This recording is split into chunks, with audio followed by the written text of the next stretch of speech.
guys, Kyle the Death Knight of Anime here, bringing you my review for Black Clover episode 15. Yes, I'm still doing these. I know, I know that the anime has kind of been very flippy floppy. But honestly, I kind of have this mentality that once I've started something, I really can't stop. I really can't stop until pretty much it's finished. So. I started with Black Clover, and for reviewing Black Clover, and at the very least, I'm gonna finish the first season. After that, I'm probably just gonna watch it casually, and I'm not gonna review it all. But at the very least, I wanna review this. I may as well review this whole first season, pretty much, or as many as I can. But but yeah, and honestly, as far as episodes go, this one was actually pretty entertaining. Like, it wasn't anything grand or epic, but it was. There were definitely a few things in this episode that made me say, you know what, this was an enjoyable episode. I actually enjoyed this episode, and let's get into it actually, because for starters, let's talk about William Vengeance again. And if you thought Vengeance was suspicious before, if you had qualms about whether or not Vengeance is suspicious or not, don't worry. This episode, the beginning scene of this episode, piles on more onto the feeling that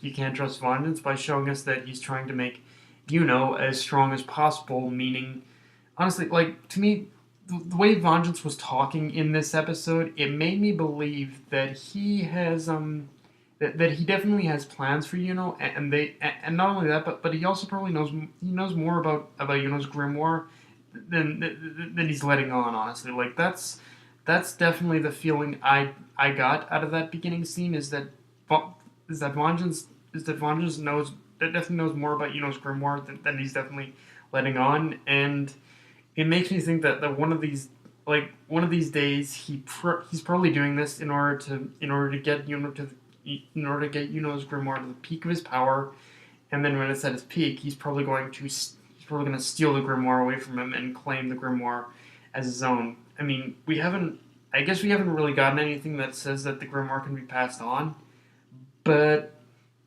I'm sure that Vengeance, if he is the scumbag in waiting we're thinking he is, then I think he probably does have a way of doing that. Now, just to get any problems I had out of the way with this episode, if I did have any problems with this episode, is that they kept switching back and forth between the fight that was going on between Luck and Lotus in this episode, and Asta and Noelle just dicking around. But luckily, like I said, we do get introduced to two new threats of the arc: Lotus of the Abyss and a mystery man with 3 diamonds on his forehead. Both of which are from the Diamond Kingdom. And honestly, both of these antagonists right now are proving to be very powerful to me, because are proving to be very powerful opponents with Luck. Well, okay.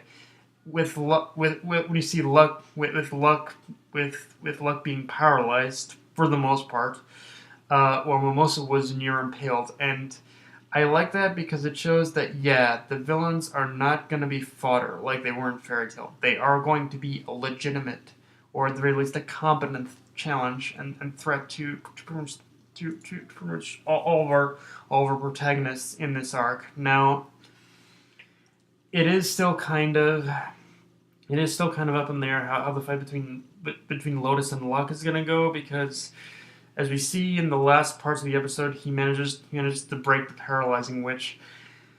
Honestly, I don't want to call bullshit on that, but I'll wait on calling bullshit on that until pretty much the next episode, because in this episode we actually hear a strange noise and a strange voice apparently in Luck's head or something, I want to say. But yeah, apparently that strange voice in his head is what broke this paralyzing on him.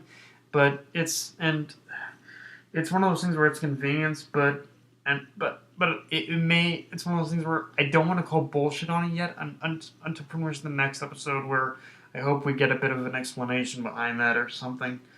But yeah, the whole luck thing at the end was my really only problem with this.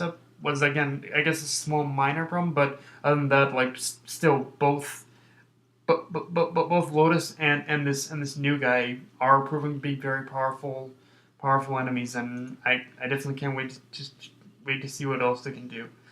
And like I said, we see Lotus use smoke magic to paralyze.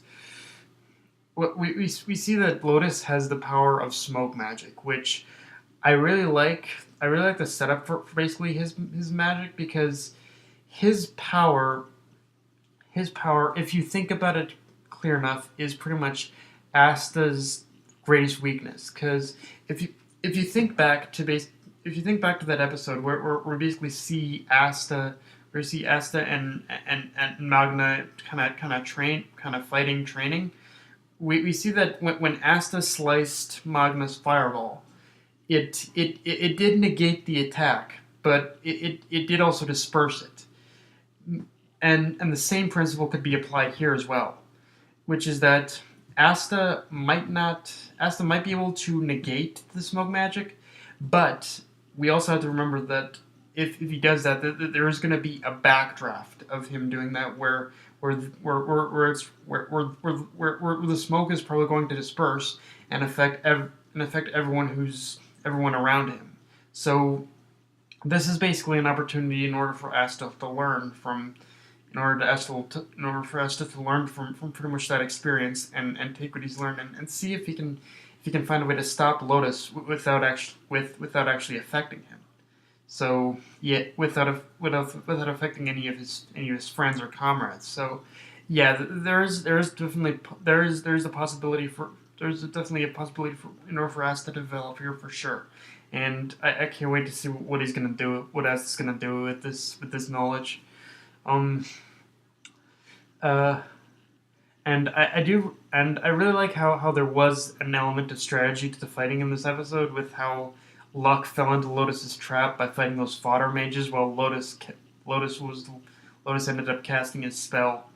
Um, we also learned from Lotus that apparently he in the past he had a run-in with Yami, which honestly for me raises the question of how fucking strong Yami is. I mean, okay, for the longest time the biggest thing that's been going on is that people have been saying that Asta is too OP, but honestly, based on the story that on that story alone and what we've seen of Yami himself so far, I'm almost inclined to think that between or between Asta and Yami, I think Yami believing that Yami is that Yami isn't gonna be OP as fuck. Like that's all I'm saying. And now, as far as that second Diamond Kingdom mage, I wonder if he's related to at all to that Ice Mage from the previous arc, because just his design alone did look like he was a younger version of that man, but there was also a lot of other things that were present throughout this whole episode that made me think that all signs are in fact pointing to the Diamond Kingdom of being the main antagonists of the whole series up to this point.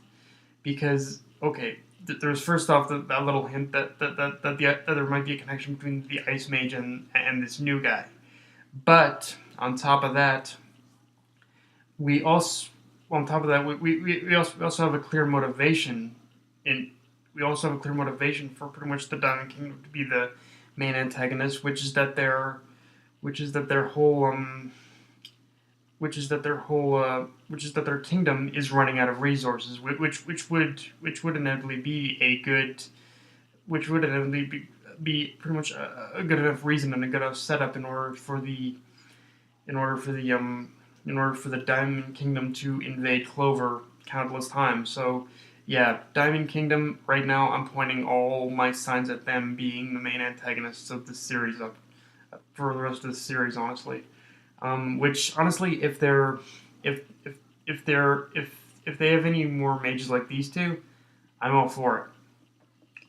Uh, and so we also learned that Mimosa and Noelle are cousins, which honestly I like because the rest of Noelle's family are such assholes that it's good to see that she has at least one family member that she relatively gets along with. I mean, I know they were casually bickering in this episode and arguing episode, but honestly, I've come to the conclusion that seeing characters argue is basically the same as getting along when it comes to anime. Like just not shonen anime, just anime in general. There's always a hint of caring and friendship behind pretty much every argument in anime. So yeah. Also, the other thing to note about this is that on top of being related to Noelle, she's also related to he's related to she's related to the captain of the Crimson Lion Order. So mm, this does also establish a connection between both the Silvas and the Vermilions, which I don't know specifically what they are, but I want to say they're distant cousins or something like that. But yeah, guys, that's pretty much all I have to say for this video. If you enjoyed it, like, comment, subscribe, follow me on Twitter and Facebook.